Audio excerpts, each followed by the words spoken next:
Jean-Luc Mélenchon, restez avec nous parce que nous sommes en direct avec Marine Le Pen. Bonsoir Madame Le Pen. Je ne crois pas. Avez-vous l'impression d'avoir mené, Marine Le Pen, on entendait Jean-Luc Mélenchon à l'instant, une campagne à la loyale alors face à Jean-Luc Mélenchon?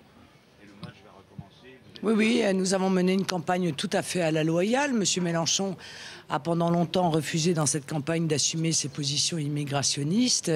Nous l'avons forcé à le faire.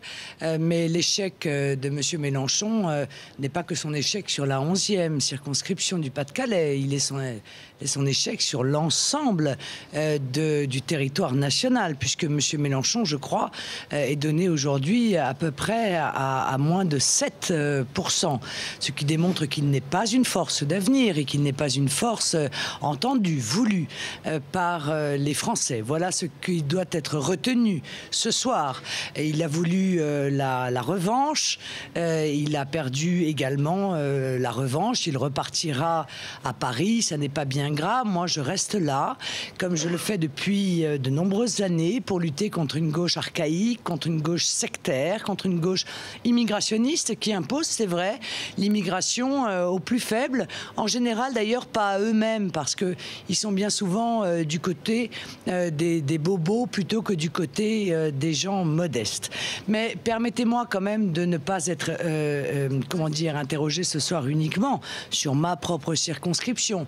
Vous n'ignorez pas que je suis présidente de parti politique, que je menais dans cette élection et lors de ce premier tour un rassemblement qui s'appelle le Rassemblement Bleu Marine, que celui-ci a fort bien résisté dans une élection difficile avec un mode de scrutin que je considère comme inique et antidémocratique, que ce soir nous sommes présents dans de très nombreux seconds tours et que par conséquent la recomposition de la vie politique que j'appelle de mes voeux est en marche, et je suis intimement convaincu que contrairement à ce qu'indiquent les sondeurs ce soir, eh bien nous entrerons à l'Assemblée nationale où nos députés vaudront 50 ou 100 fois plus que n'importe lequel des députés UMP ou PS.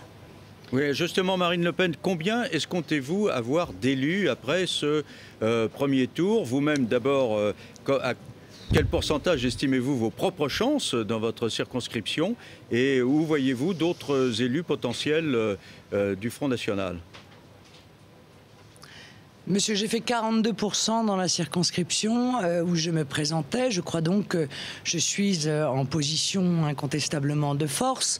Monsieur Mélenchon a expliqué tout au long de cette campagne, et encore ce soir sur un certain nombre de plateaux, que les socialistes étaient en même temps des incapables et des tricheurs. Donc, sauf à abandonner son slogan « La gauche sans casserole ». Je le vois mal ce soir appeler d'un geste d'un seul à voter en même temps pour des tricheurs et des incapables, mais je le crois capable en même temps de tout, et il démontrerait là qu'il participe totalement du système. Mais je ne suis pas la seule à être en tête dans une circonscription, il y en a d'autres, et je suis encore une fois convaincu, malgré les résultats parcellaires que j'ai pu obtenir, car nous les aurons tout au long de la nuit, que nous avons la possibilité de faire entrer le peuple à l'Assemblée pour que celle-ci soit vraiment nationale. Et les Français ont intérêt à faire entrer les avocats que nous sommes, parce que nous défendons des positions qui sont radicalement différentes, il faut bien le dire, et de l'UMP et du PS, avec une belle constance, avec une belle pugnacité, avec, il faut bien le dire, beaucoup de courage aussi.